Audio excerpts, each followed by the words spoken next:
Monsieur le Président de l'Assemblée nationale, Mesdames et Messieurs les députés, en venant m'acquitter pour la troisième fois de ce devoir que m'assigne la Constitution, je veux, avec vous et avec notre peuple, célébrer la République. Car c'est elle qui nous unit et qui nous motive au-delà de nos divergences. C'est donc avec gravité et fierté que je me soumets à l'exercice. Gravité au regard des efforts continus et soutenus que nous devons faire pour redresser durablement notre économie, améliorer les conditions de vie de nos populations et conférer grandeur et honneur à notre pays. Fierté parce que je peux, comme vous et comme l'ensemble de nos concitoyens, observer que les fruits de nos efforts se révèlent de plus en plus dans mes domaines, signe que nous sommes dans la bonne direction et qu'à ce rythme, l'espoir est permis. Mais pourquoi avons-nous raison de regarder l'horizon avec confiance? Est-il certain que nous avançons inexorablement vers le progrès? Et quand je dis nous, je parle du peuple et des dirigeants confondus, car à la vérité, c'est d'une tâche collective qu'il s'agit. Les motifs de satisfaction qui apparaîtront dans ce message relèvent donc forcément de notre mérite à tous. Monsieur le Président de l'Assemblée nationale, Mesdames et Messieurs les députés, au plan socio-économique, nous avons, durant cette année qui s'achève, dans beaucoup de domaines, des raisons d'être satisfaits. Partout à l'intérieur de nos frontières, nous nous sentons davantage en sécurité. Mieux, les tracasseries policières ont quasiment disparu de nos routes. Nos compatriotes s'en félicitent, les étrangers en visite chez nous le soulignent et d'autres pays nous envient. Pour y arriver, il a fallu prendre des mesures hardies, investir, bousculer les habitudes, redonner confiance et dignité à nos forces de sécurité et de défense. Ce ne fut pas de tout repos. D'importants moyens financiers ont été engagés. Des dotations en matériel ont été effectuées comme jamais auparavant en une seule fois. La pertinence de la fusion de la police et de la gendarmerie en une seule entité, la police républicaine, se lie aisément à travers le meilleur maillage du territoire et la répartition plus rationnelle des ressources humaines qui ont permis d'intensifier la lutte contre la criminalité sous toutes ses formes. Mais nous savons que la sécurité est une quête permanente et que les acquis doivent être renforcés. C'est pourquoi, au cours des prochaines années, mon gouvernement prêtera la même attention à la sécurité, matérialisée par des investissements plus importants encore dans le renforcement de capacités des hommes et dans l'équipement de nos unités, forces armées béninoises et police républicaine confondues.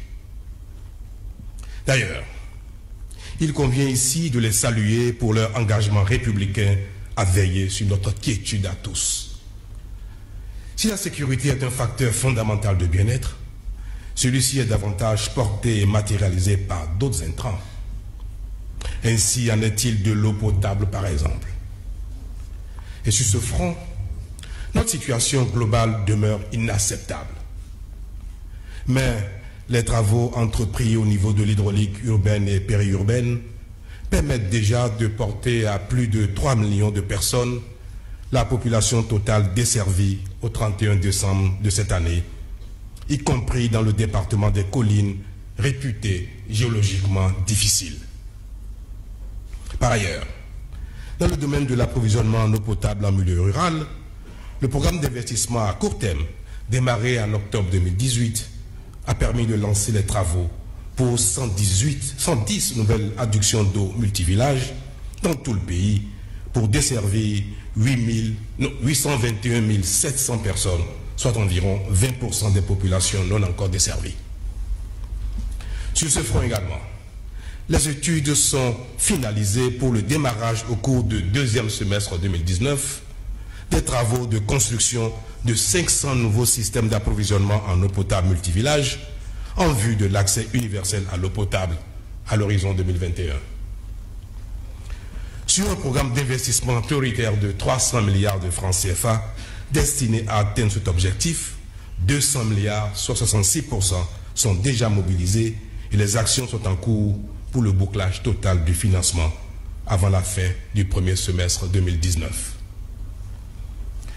Dans le secteur de l'électricité, aussi vital que celui de l'eau, la situation s'améliore considérablement.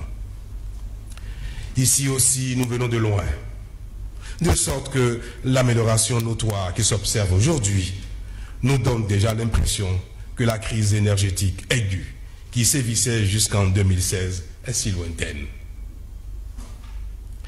Les groupes électrogènes ne tournent plus, en effet, à longueur de journée et de nuit, car l'énergie électrique est désormais plus disponible. Cependant, nous poursuivons nos efforts en vue d'assurer la disponibilité totale de l'électricité à tous.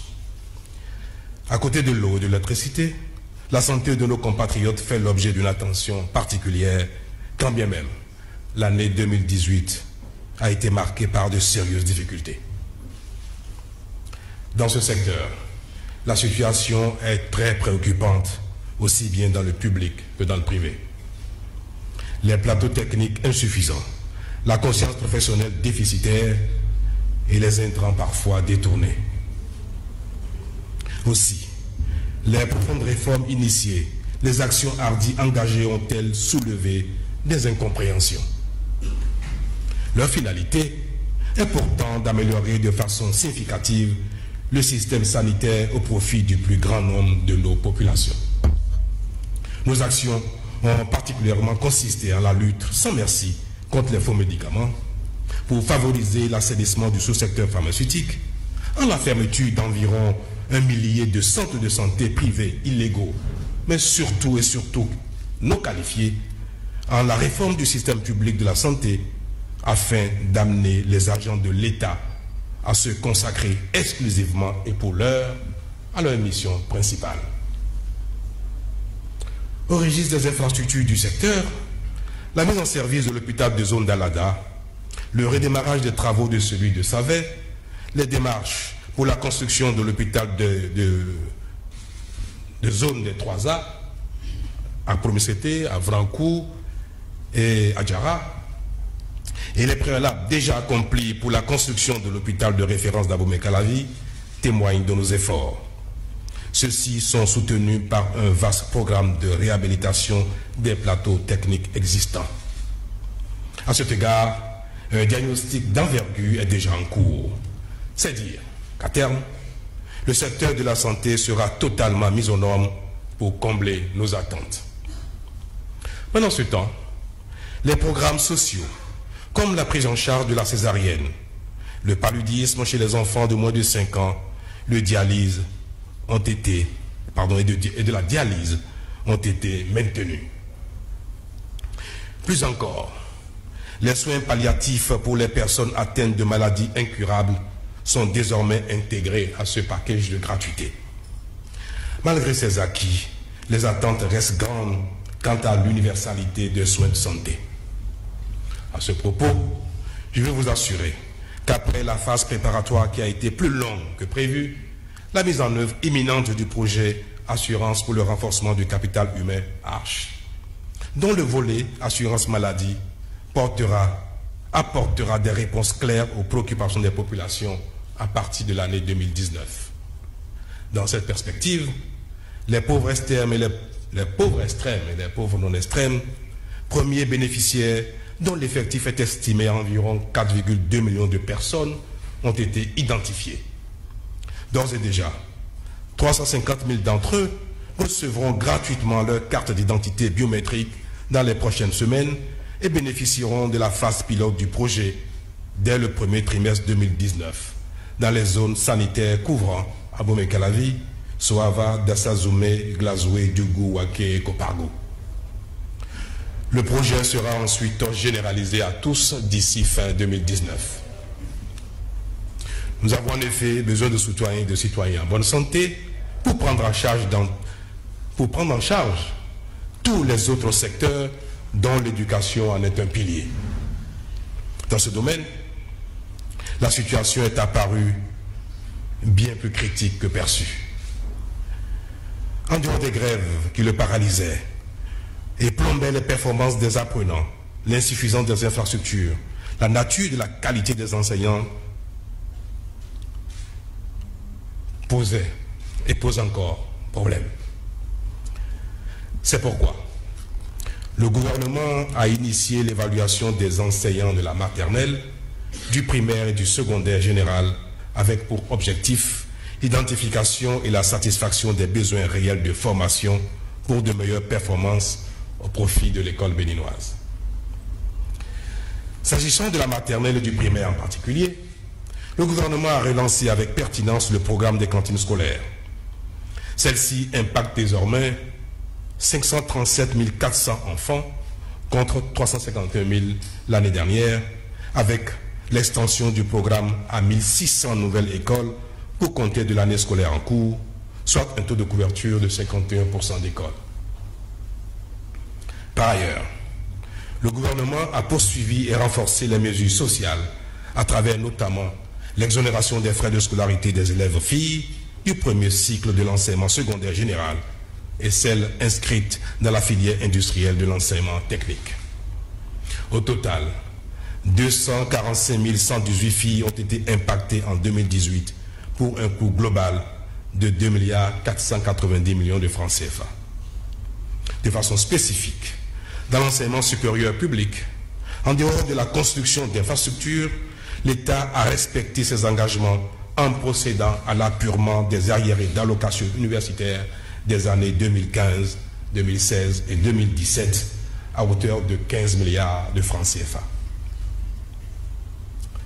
Mais bien plus, grâce à la réforme des allocations universitaires, le nombre de bénéficiaires a plus que doublé, passant de 14 000 à 30 000 étudiants environ. Dans le même ordre d'idée, le gouvernement a assuré l'inscription des étudiants handicapés dans des écoles et centres de formation professionnelle. Mais l'amélioration des réalités du secteur sera plus manifeste avec la création prochaine de l'Agence béninoise pour l'assurance qualité de l'enseignement supérieur, l'ouverture progressive des instituts universitaires d'enseignement professionnel et surtout l'installation imminente du Conseil national de l'éducation nouvelle génération dont le processus de désignation des membres est en cours. À côté des jeunes en formation, qu'en est-il de la catégorie de ceux qui ne sont plus dans le système éducatif et qui ont besoin d'accompagnement financier pour s'épanouir? À leur profit, les divers programmes sociaux ont été poursuivis, notamment le financement de projets bancables, les microcrédits nouvelle génération et la finance digitale, dont la phase pilote a été un succès, balisant ainsi le chemin à sa généralisation. Toutes ces mesures ont été renforcées par diverses autres actions sectorielles ou transversales. Ainsi, au chapitre des infrastructures routières, les statistiques s'améliorent de plus en plus grâce aux nombreux chantiers ouverts à travers tout le pays. Notre démarche exige des ouvrages de grande qualité pour en garantir la durabilité. C'est le lieu de souligner que les grands travaux routiers se sont poursuivis au cours de l'année à un rythme globalement appréciable. Ces travaux portent sur un linéaire total de 1262 km et nous pouvons nous féliciter des retombées économiques qui s'observent déjà au profit des populations. La même attention a été accordée aux pistes rurales dans nos communes pour faciliter les déplacements des populations et surtout le convoyage de leur production vers les marchés. Ainsi, les travaux d'entretien ont concerné plus de 11 000 km de pistes rurales au titre de l'année 2018. Cette anticipation que nos compatriotes des campagnes apprécient à juste titre, sera rééditée au cours des années à venir, comme seront poursuivis l'aménagement et le bitumage de grands axes routiers. Ce sera par exemple le cas des axes Djougou, Peyonko, Kérou, Banikwara, dont l'appel d'offres sera lancé au cours des prochaines semaines, à Plahoué, Dévé, Lokossa, dont l'adjudication a déjà été prononcée, et bien d'autres encore pour soulager les peines des usagers. Améliorer le cadre de vie des populations a également été une préoccupation majeure du gouvernement au cours de cette année. Dans ce domaine, où les travaux d'aménagement urbain ont jusqu'ici été faits par petits bouts, nous avons engagé un programme historique pour assainir notre environnement et améliorer le cadre de vie. C'est ainsi que les travaux de la première phase du projet asphaltage ont effectivement démarré et ceux qui désespéraient de les voir peuvent maintenant apprécier leur réalité. À ces chantiers qui vont embellir nos villes et faciliter la mobilité de leurs habitants s'associe le programme d'assainissement pluvial de la ville de Cotonou, dont les engagements financiers de 238 milliards de francs CFA couvrent les besoins exprimés. Grâce à ce programme, la crise des inondations de la ville de Cotonou sera jubilée. En outre, pour optimiser les retombées du projet asphaltage, le gouvernement a engagé le grand programme de ramassage et de traitement des ordures afin de sortir définitivement de la malpropreté les villes de Grand Nokoué, c'est-à-dire Porto Novo, Sémé-Poudji, Cotonou, Abomey-Calavi et Ouida. Ainsi, sur le financement de l'État, ce programme entrera en vigueur en 2019.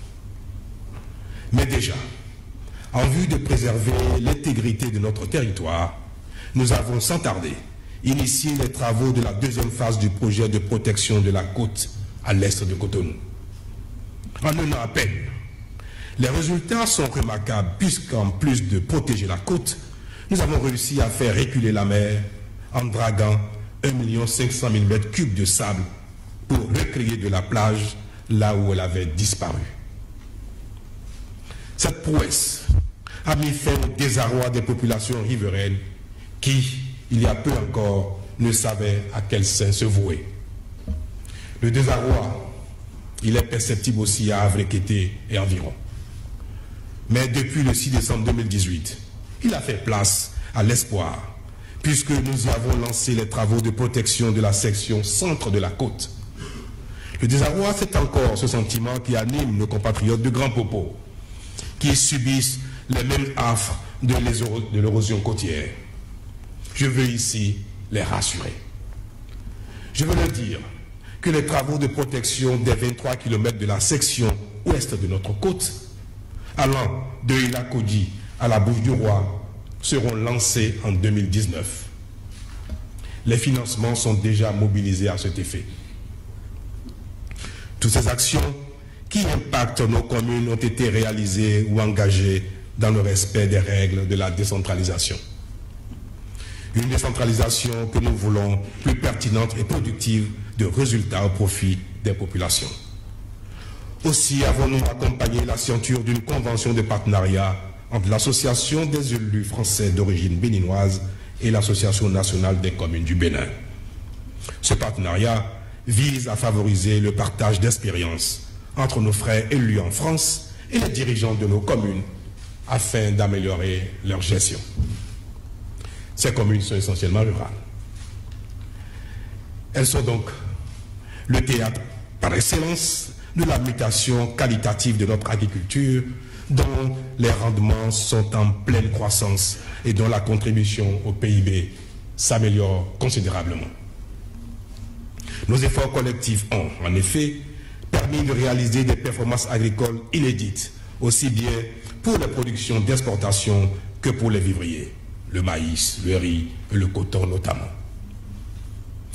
Je veux aussi mettre en lumière ici le retour de notre ananas sur le marché européen parce que nous avons réussi à lever les contraintes pour le conformer désormais aux normes exigées. Mais les agriculteurs ont besoin d'être mieux accompagnés. C'est la raison d'être du Programme national de développement agricole en cours de mise en œuvre. La même logique vaut pour les artisans dont le recensement est déjà ordonné et qui trouveront un cadre propice d'expression dans les chambres des métiers de l'artisanat qui seront installées en 2019. Au total, au plan socio-économique, les réformes et actions ont déjà eu pour effet la création d'environ 200 000 emplois directs et indirects. Cependant, nous sommes encore bien loin du plein emploi et de ce point de vue, les attentes des jeunes sont légitimes. C'est pourquoi l'assainissement des finances publiques se poursuit pour dégager plus de ressources au profit des investissements productifs et des projets sociaux. Monsieur le Président de l'Assemblée nationale, Mesdames et Messieurs les députés, nous nous en justement à l'assainissement des finances publiques. C'est un domaine dans lequel l'action du gouvernement a provoqué beaucoup de grincements de dents de la part des agents publics comme des prestataires de l'État. Et pour cause, avec la volonté du gouvernement de mettre fin à la gestion approximative des finances publiques, de mener une lutte implacable contre la fraude et l'évasion fiscale, de dématérialiser les procédures dans un contexte où le maître mot était le laxisme et les compromissions de toutes sortes, il va sans dire que toute action visant à instaurer la rigueur et la transparence est forcément perçue comme trop contraignante. Cette même volonté d'assainissement s'est manifestée relativement aux entreprises publiques, généralement infestées depuis de longues années par une mauvaise gestion caractérisée, sans souci de rentabilité pour l'État. Nombre de ces entreprises se trouvaient de fait dans un état de déliquescence avancée. Logiquement, il ne restait qu'à les liquider. Ce ne fut donc pas de gaieté de cœur que les décisions de liquidation de certaines d'entre elles ont été prises. Nos compatriotes ne les ont pas souvent comprises. Autant des agents de l'État et d'autres collaborateurs extérieurs de l'État n'ont pas compris la politique de réduction du train de vie de l'administration publique. Mais tout ceci a eu pour effet de favoriser, en lien avec l'amélioration de la gouvernance, une meilleure mobilisation des ressources intérieures et de valoir à notre pays des appréciations positives de la part des bailleurs de fonds et des institutions internationales spécialisées. Au plan de la gouvernance, après des années de pilotage à vue, la culture de la rigueur prônée par le gouvernement permet d'entrevoir le rétablissement progressif du respect de la chose publique. En effet, s'il est vrai que les niveaux de performance absolus ne sont pas encore atteints, il y a lieu de considérer cependant que des avancées louables ont été enregistrées. Pour ce faire, il a fallu, entre autres, faire preuve de volonté et de détermination à toute épreuve pour ouvrir le front de la lutte contre la corruption et contre l'impunité. Aucun secteur n'y a échappé. Aucune catégorie de citoyens non plus, fonctionnaires de tout secteur, acteurs politiques de toute obédience, opérateurs économiques, pauvres, riches, jeunes et vieux, ont été amenés à répondre de leurs actes. Comment ne pas évoquer sur ce registre, au titre des réformes législatives majeures, la création de la Cour de répression des infractions économiques et du terrorisme, CRIET, qui se révèle être un précieux instrument de lutte contre la corruption et dont le travail de salubrité que nous pouvons tous observer renseigne qu'elle manquait à l'édifice juridictionnel de notre pays. Oh, j'entends bien que dans ce domaine, l'unanimité ne peut être faite, tant nous cessons d'être d'accord dès que l'un des nôtres se trouve épinglé. A fortiori, quand c'est soi-même. En effet, chacun voudrait bien que cette action ne l'atteigne jamais, ni directement, ni indirectement. Une telle logique, humainement compréhensible du reste, exige simplement de chacun de nous de renoncer au vice pour épouser la vertu. Dans tous les cas, nous le savons tous maintenant, le gouvernement est décidé à garder le cap et à assainir définitivement la gestion du bien public. L'une des épreuves les plus éloquentes de ce que nous sommes sur la bonne voie, c'est le classement 2018 de l'indice Mo Ibrahim de la gouvernance en Afrique, l'un des baromètres de l'état du continent, au thème duquel le Bénin se situe dans le top 3 des pays de la CEDEAO. Autant de preuves, s'il en fallait encore, que notre combat dans ce domaine est totalement justifié. Notre détermination à réussir nous oblige davantage à accentuer notre marche vers la dématérialisation de l'administration publique pour l'arrimer au train de la modernité et favoriser des performances plus efficientes au profit de ses usagers. Ainsi, les agents de l'État apprécient déjà hautement de pouvoir consulter leur situation administrative, de suivre leur carrière sans avoir à se déplacer. On peut désormais donc, depuis n'importe quel endroit du pays, suivre le déroulement de sa carrière via une plateforme dédiée. Cette politique de dématérialisation et de digitalisation est elle-même portée par notre ambition dans le domaine de l'économie numérique. À ce propos, je retiendrai surtout que la phase 2 du projet de déploiement de la fibre optique s'est poursuivie tout au long de l'année pour la rapprocher des populations avec une meilleure offre d'Internet au débit. On retiendra aussi que la télévision numérique terrestre est aujourd'hui une réalité, car 4 sites entièrement achevés permettent déjà à quelques-uns d'entre nous d'en bénéficier en attendant sa généralisation. Enfin, le programme d'administration intelligente se déploie progressivement, soutenu par les différentes agences dédiées au développement du numérique.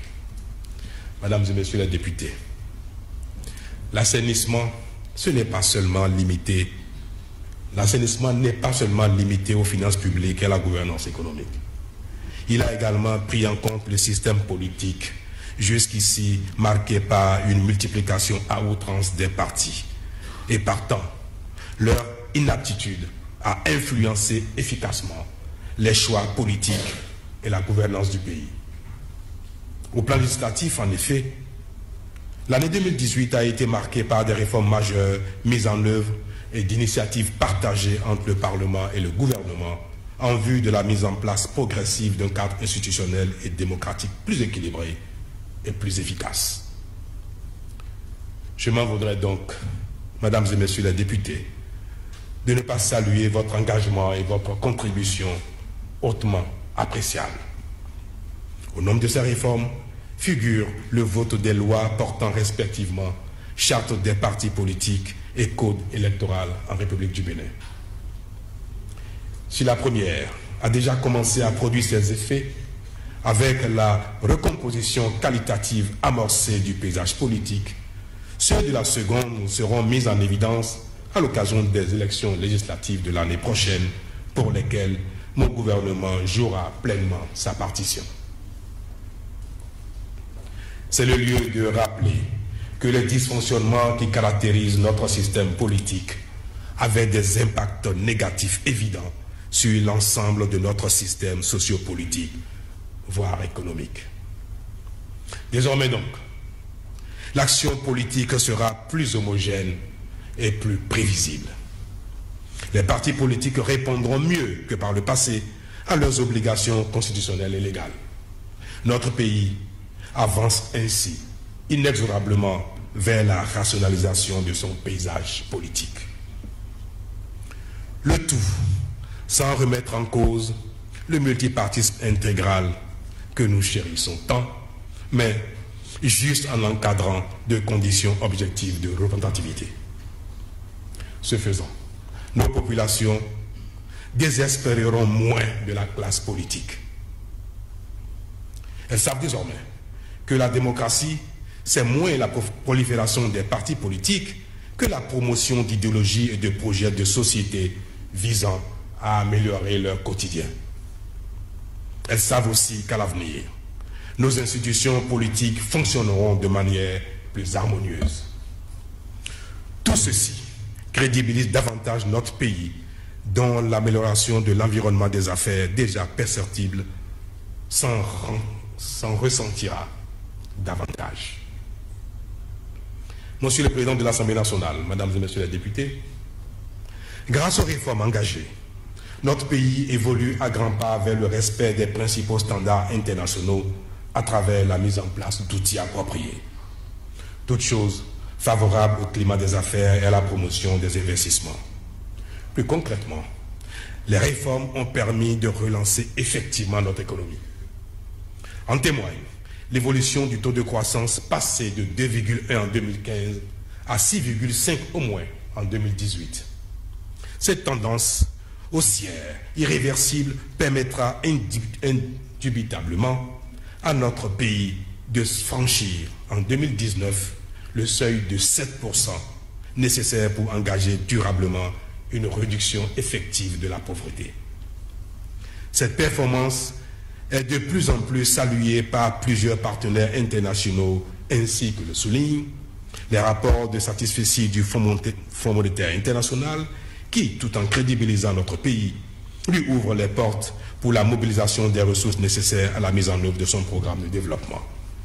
La notation B+ stable de l'Agence internationale de notation financière Standard & Poor's qui permet à notre pays de se hisser dans le peloton de tête des pays les mieux notés et les plus stables en Afrique. Par ailleurs, selon l'évaluation des politiques et des institutions nationales faites par la Banque mondiale, le Bénin obtient une note globale supérieure à la moyenne des pays d'Afrique subsaharienne. Dans tous les domaines de la politique, notre pays fait mieux que la moyenne des pays de notre zone. Il en est de même pour l'indice de performance de la logistique, indicateur de la Banque mondiale qui reflète les perspectives relatives à la logistique d'un pays. Ici, notre pays a fait un bond de 39 positions entre 2016 et 2018, en passant de la 115e à la 76e place au plan mondial, devenant ainsi le deuxième de la CEDEAO. Cette évolution remarquable montre bien la pertinence des actions et réformes engagées au niveau de notre chaîne logistique, notamment au port autonome de Cotonou, sur les corridors au niveau de notre administration douanière. Quant aux indicateurs socio-économiques, les performances sont tout autant visibles pour le développement du capital humain en lien avec les actions engagées pour réformer nos systèmes de santé et d'éducation. Selon l'indice du capital humain de la Banque mondiale, le Bénin est classé deuxième dans l'espace CEDEAO. Diverses autres actions de réforme ont été engagées pour l'amélioration du climat des affaires, parmi lesquelles le renforcement du cadre juridique et judiciaire pour sécuriser les investissements, la simplification des démarches en vue de l'agrément au régime privilégié du Code des investissements, l'opérationnalisation des tribunaux de commerce et la réforme du Code des investissements pour le rendre plus attractif, la réforme de l'Agence pour la promotion des importations et des exportations pour en faire un guichet unique d'accueil des investisseurs au Bénin. Les effets positifs de ces différentes réformes sont illustrés par plusieurs indicateurs et classements internationaux, notamment le classement Doing Business 2018, qui a relevé que le Bénin a amélioré sa réglementation des affaires, quoique des efforts doivent encore être faits. Au soutien de ces performances et en vue de faire jouer pleinement aux entreprises nationales leur partition, le gouvernement a transmis à votre auguste Assemblée un projet de loi sur la promotion et le développement des micro, petites et moyennes entreprises. Plus encore, il travaille actuellement à la mise en place d'un mécanisme de financement propre à faciliter leur développement et à encourager l'innovation. Mesdames et Messieurs les députés, au chapitre de ses relations avec le reste du monde, le Bénin, mieux que par le passé, attire de plus en plus positivement l'attention sur lui. Nos compatriotes retrouvent de la fierté quant à la qualité de la représentation de notre pays dans les rencontres internationales. La qualité de la gouvernance, la pertinence des prises de position du Bénin lui valent ce regain d'intérêt. La vitalité de notre diplomatie peut aujourd'hui s'apprécier à l'aune de son repositionnement sur la scène internationale.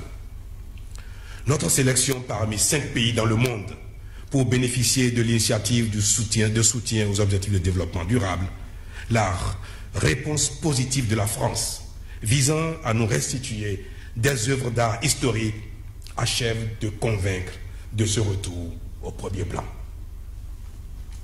Cette annonce de restitution d'œuvres d'art en particulier, l'on a pu se rendre compte à quel point elle a enthousiasmé le peuple béninois.